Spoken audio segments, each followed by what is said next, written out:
So as we look at these parables, they are designed by Jesus to accomplish several things. They are powerful.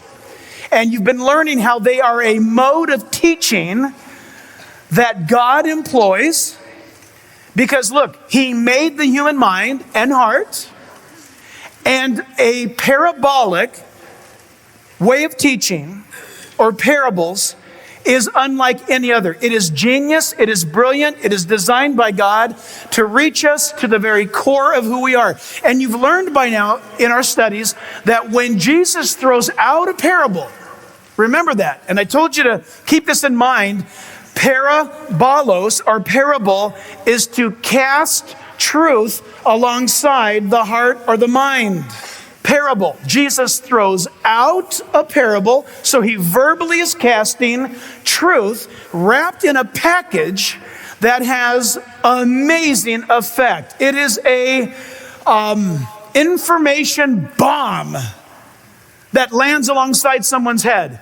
In a sense, a bomb goes off and someone sees the truth that Jesus is trying to communicate with Technicolor brilliance, okay?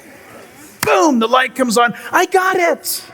And we would say today it's being done by an illustrator. You know how that happens,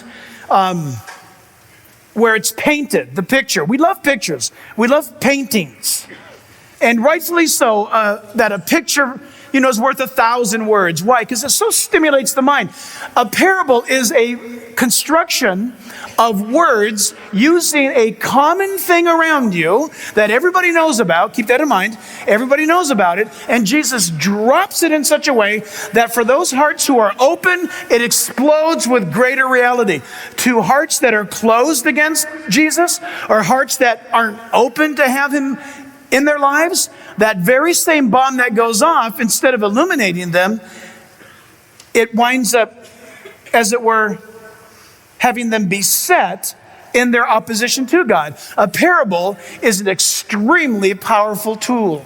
And we're going to come to one of those things tonight that is awesome.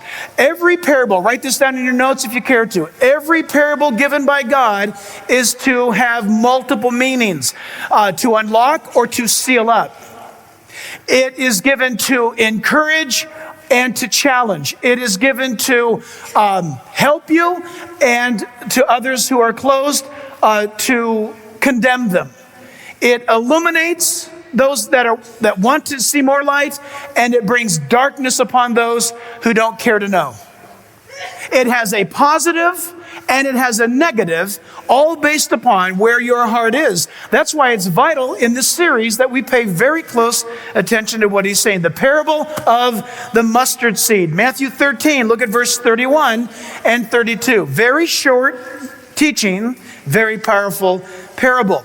Another parable he put forth to them, saying, the kingdom of heaven is like a mustard seed, which a man took and sowed in his field. Verse 32, which indeed is the least of all the seeds, but when it is grown, it is greater than the herbs and becomes a tree, so that the birds of the air come and nest in its branches. Note takers, mark this down. This account is also recorded in Mark's Gospel, chapter 4, verse 30, and Luke chapter 13, verse 18. 3 places, here in Matthew as well. 3 places it's given.